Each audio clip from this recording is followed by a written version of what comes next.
Art, what's number 4 Yes, on your we list? will. All right, this is my last pick right here before I get into what I consider my top 3. That's obvious. Okay, my number 4 pick. Beau is Afraid. Ooh, really trying to get under Amanda's skin with this list. Damn. Was I ain't one of even the mad best about Bo. movies in terms of making me feel uncomfortable. Dream Scenario was one of the best movies in making you feel uncomfortable that Oh, we're also not. had that comedy. Sick of Myself, Yeah. also from the director of Yeah. Dream Scenario. Yeah. I saw that Another movie 2022. that was able to handle things and where Ooh. people are so narcissistic and wanting to have the spotlight that they take it as well. I like those two. Beau is Afraid, Dream Scenario, Sick of Myself. Hell yeah. All of those are demented comedies, Yeah. and all of those are runner-ups to May December. Oh. May December is the most uncomfortable Okay. watch. Yes. And for those who don't want to see it, it is also one of the best comedies of the year. Thank Interestingly you. enough, we had a discussion earlier this year when I went on my whole spiel about how comedies are misunderstood and are undervalued, and that people don't think that there could be, forget drama, levity, that there Yeah. could actually be some heft to comedies. People think that comedies just means haha pure jokes, and they treat the genre like a joke. It was a discussion that we had at South by when we talked about I Used to Be Funny, a Yeah. movie that has its very I wouldn't say dark humor, but it's using humor to cope, and that is a Yeah. comedy drama, right? Yeah. It'd be on this list if it had come out. It's not out Easily. yet.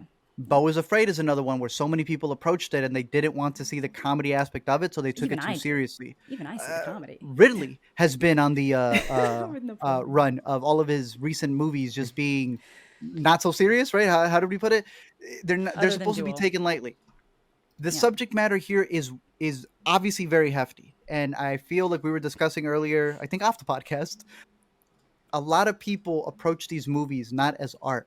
They approach it as if they need to make a stance, and they don't actually see what's happening here. Yeah. May December is using comedy to showcase the absurdity of what's happening. Yes. And I think people disrespect the genre in that sense. I just had Blackberry on my list. That was one that really started the discussion. We even made a poll about it, and people were split. Is Blackberry a comedy or is it a drama?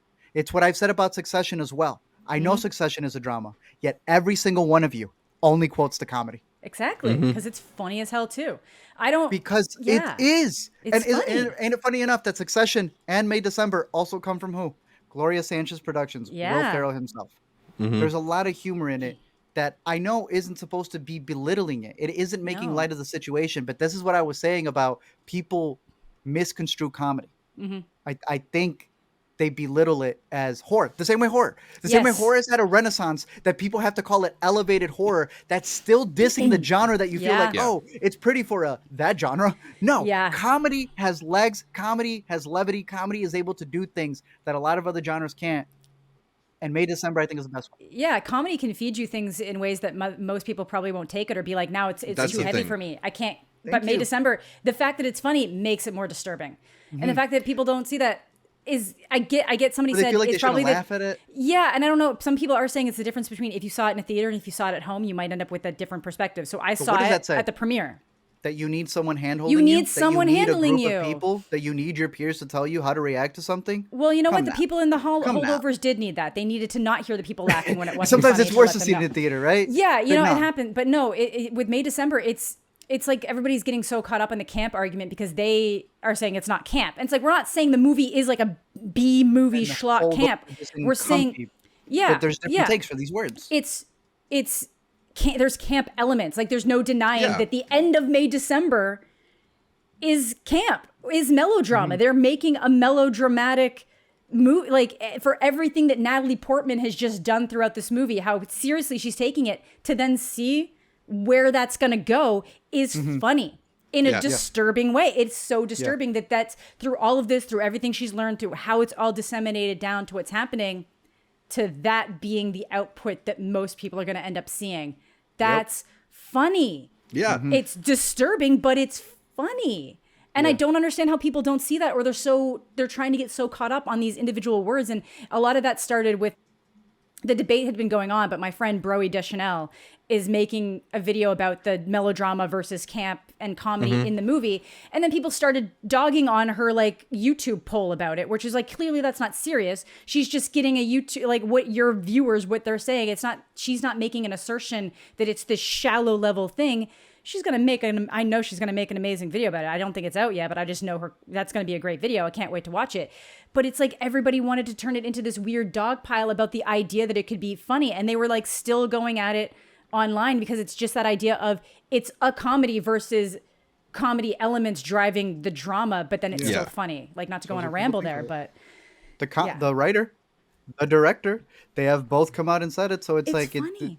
I think people confuse that the punchline for a joke doesn't always have the results in laughs.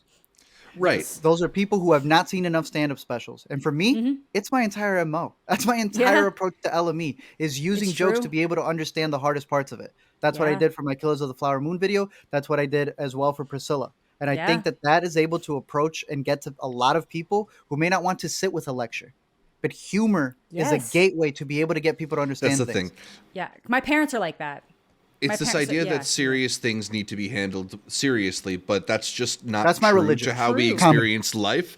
I mean, I don't know, like, I don't know how many funerals either of you have been to, but I'm laughing. I'm usually cracking jokes with people at them, not literally during the man's at the coffin. Coffins, but like you remember today. the fun aspects of life, and you kind of like cut the tension of it, and it's like just not a true reflection of how people experience things. Like how often have you been in the lowest of low moments and used humor to kind of like always figure your way out of it? Obviously, it's like I don't know. I think it's pretty silly for people to debate whether or not a movie in which one of the main characters stars on a show called Nora's Ark is a comedy. But it's it's like it's comedies are allowed to be more than just like the Barbie style, broad, hilarious movie. Comedies can be a little uncomfortable, a little slippery, a little bit dark in a way. But those are the things that kind of like make me feel alive watching movies. That like uncertainty about these characters and their weird, moral ambiguity. And obviously there are certain people who are monsters in this movie, but it's the lived-in experience of it, the people directly impacted whose lives are lived on tiptoe because of their not wanting to open those old wounds. Yes. Yeah. I personally went into my rewatch of May, December, like really excited to see certain moments. Obviously, like the hot dog line, some of the mirror moments between Julianne Moore and Natalie Portman, the rooftop scene with Charles Melton. Yeah. Right. So good. Incredible, tragic, and funny.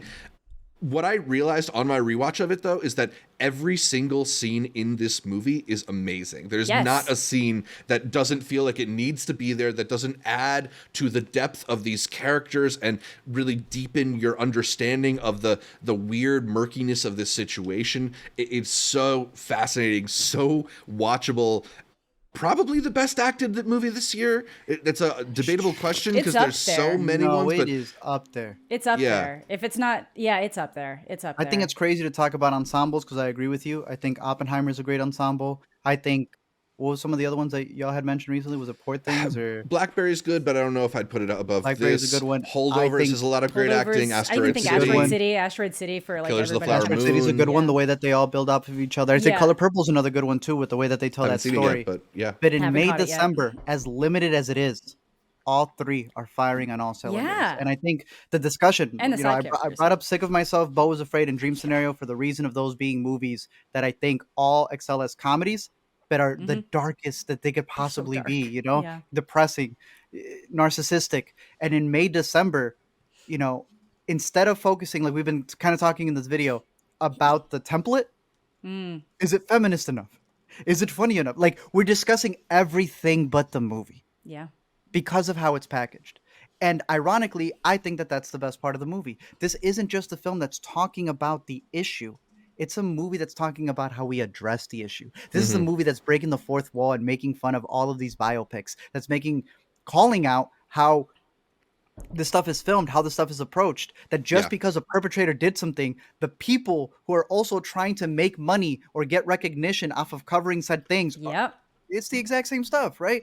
People did not need to do breakdowns on the Johnny Depp and Amber Heard thing. They were getting clicks. Not everybody needs to cover the Jonathan Majors. Like, we are not TMZ as movie people. Right. But that ends up becoming the thing that gets you the most clicks.